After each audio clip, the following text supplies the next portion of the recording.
Hi, Nick here. I want to talk to you about a really great way of learning the piano. I've been doing it myself for the last 6 weeks and I've been having fantastic results.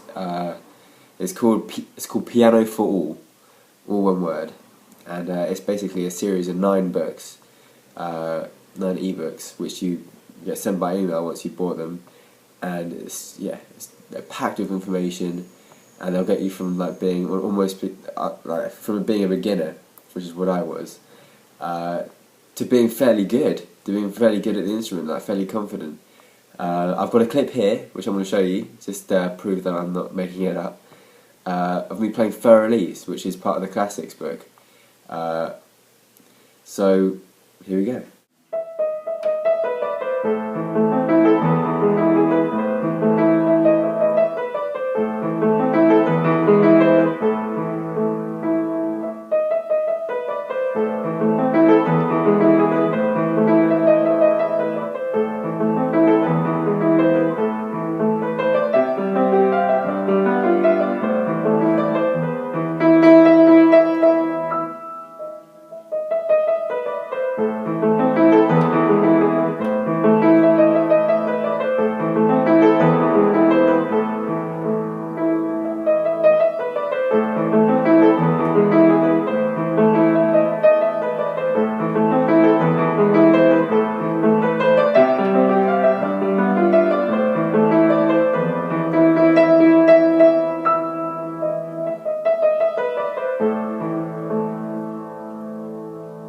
Right, so that was me playing PianoForAll. Hope you enjoyed it.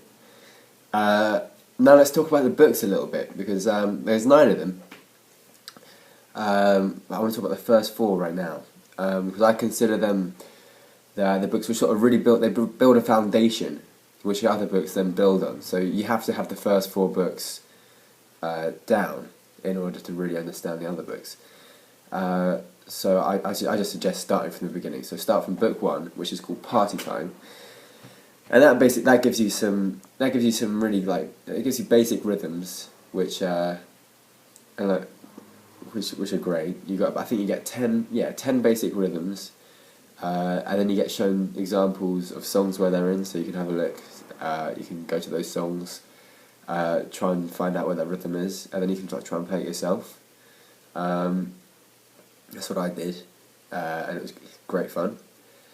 And then, so the second book, Blues and Rock and Roll, this builds on the first book. So once you've got the basic rhythms down, you can get slightly more advanced rhythms down, and again, you're shown songs where these more advanced rhythms are played.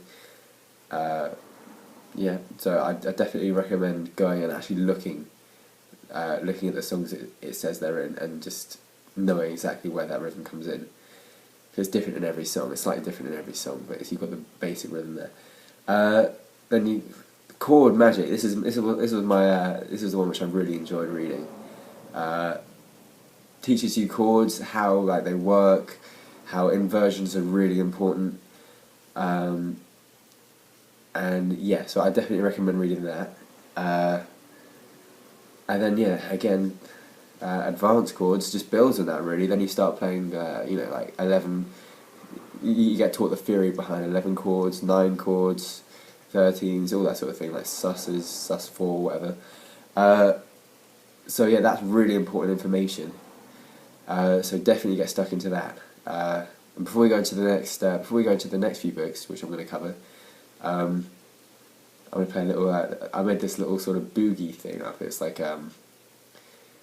it's literally it's like a rhythm, and I did a sort of melody on top. But I thought it sounded quite cool. So this is an introduction to the next section.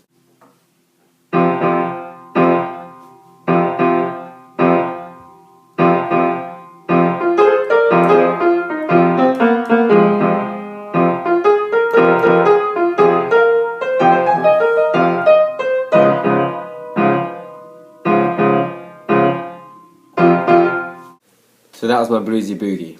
I hope you enjoyed that one also. Right, now I want to move on to the more advanced books. We've got the ballad style book, we've got the jazz book, we've got the advanced blues and fake stride, and we've also got the classical book. The ballad style book, that's got a lot of really great information on on improvising in a certain way. It talks about melodies as if they're a sort of conversation, so maybe the right hand answers a question that the left hand answers, or the other way around, something similar. It goes into a lot of depth about it. It's something to look forward to there. We've got the jazz book. So much information there. It really breaks down jazz and makes it so much more easy to understand. I thought it was a sort of unattainable thing which I just would never be able to get, but it actually makes it fairly understandable. It really does. There's a lot of stuff on comping. There's some show tune stuff. There's some interesting ideas. Like there's a caterpillar blues, caterpillar jazz, which is a really interesting idea. We've got the advanced blues book with fake stride, and that is really great because it's all about improvisation. Takes the first blues books from the foundation, the first four, and really advances on them. It gives you some more rhythms which are even more advanced. Again, improvisation. Yeah, it's just really great. And then there's a fake stride at the end, which is definitely something to look forward to. It's just a really interesting idea. I won't ruin it for you. I'll let you read it for yourself. We have the classical book. The classical book, which it teaches you a little bit about notation and reading music, and then it goes into depth about how the classical composers actually went about developing their pieces. Some really interesting stuff there too. So yeah, so I've gone over all the books now. If you're interested in starting, then follow the link in my description. It'll take you to a place where you can get this series of books. And I'd love to hear how it goes. You know, if it goes well, I'd love to hear. If it goes badly, then still let me know. Maybe I can help out. I don't know. But thanks for watching my video.